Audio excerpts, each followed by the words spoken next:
Hello, friends. I am Chevee. Welcome to my shed. How are you today? How's life in your world? How's things where you are? I hope it is fantastic. It is cold again here after having some warm days.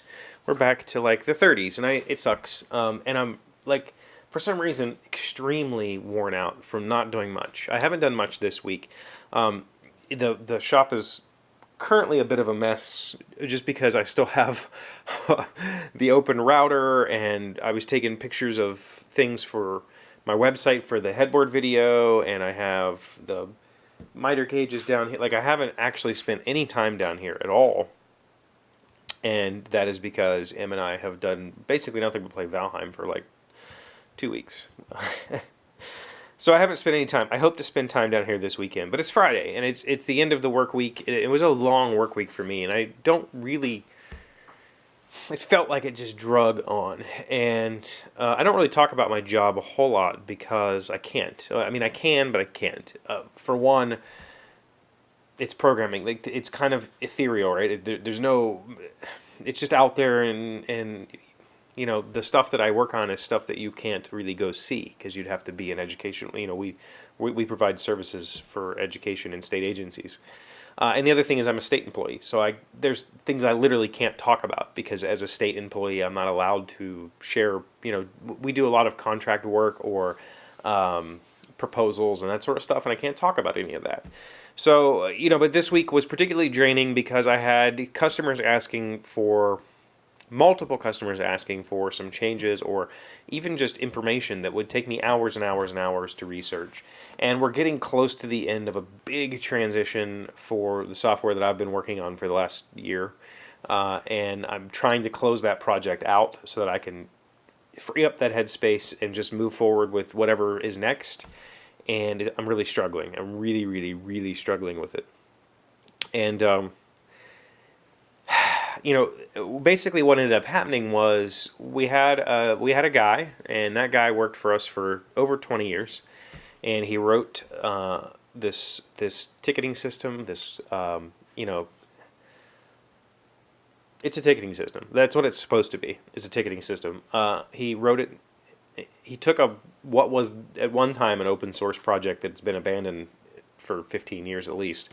And he tweaked it and turned it into a ticketing system for us internally, and it ended up being something that other people wanted, and we sold it, and we sold it, and we sold it, and we sold it, and now we have a whole bunch of hosted clients, and he was the sole supporter for years and years and years, and he built this thing over 20 years, and he was the kind of guy that a customer would call and say, "I really like this. Can we do this?" And he'd go, "Yeah." I mean, he just said yes to everything. And so what is supposed to be a ticketing system, you call in, you say you have a problem, I put it in my system, I assign that to somebody, and they get a notice, and they can have a conversation with the original reporter. That's what it's supposed to be. But over the years, it has garnered CRM type functionality. It has garnered inventory management functionality. There's invoicing functionality. There's Chromebook management functionality. There's food services where they can take orders and ship things, and I mean, it's just like this huge beast of a project, and it's mine. It's solely mine.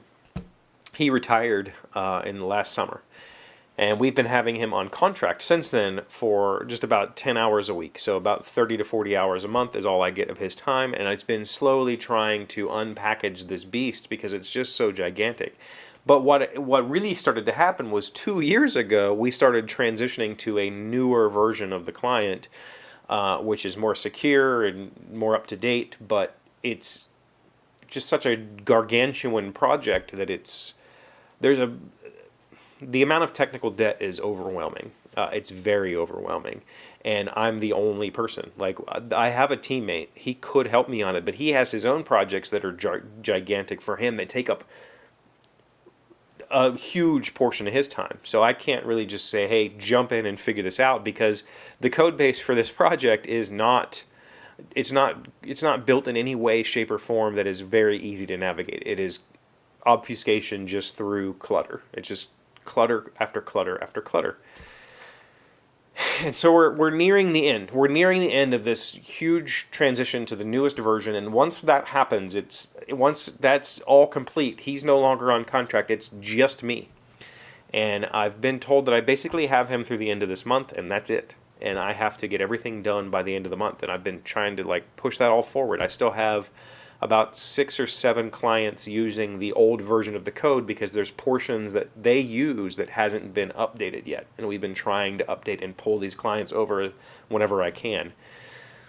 It's been a crunch. And on top of that crunch, I've got customers calling me saying, hey, can you look for this and fix it? And I, not a bug, but like look through my data because something has happened and I can't figure it out. And I've, gone searching through data. I spent a lot of time searching through data this week, which is really boring and it's really taxing. It's really taxing, like mentally. I don't know why. For me, writing software, when there's a big problem to solve, that doesn't tax me at all. Like I get excited about it and I fumble through it and I screw it up and I revert and fix and fumble through it again and revert and fix and fumble through it. And for me, that's exciting and fun. But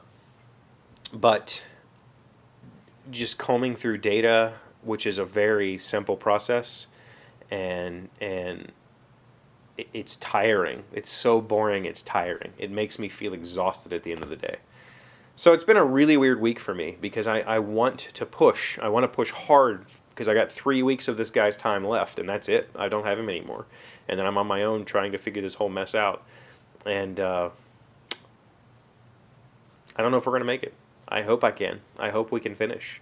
He's been working on the last big portion of the code and I'm waiting to see what he does. And then after that, I'm just going to go. And I fix it or I don't. It's sink or swim time, right?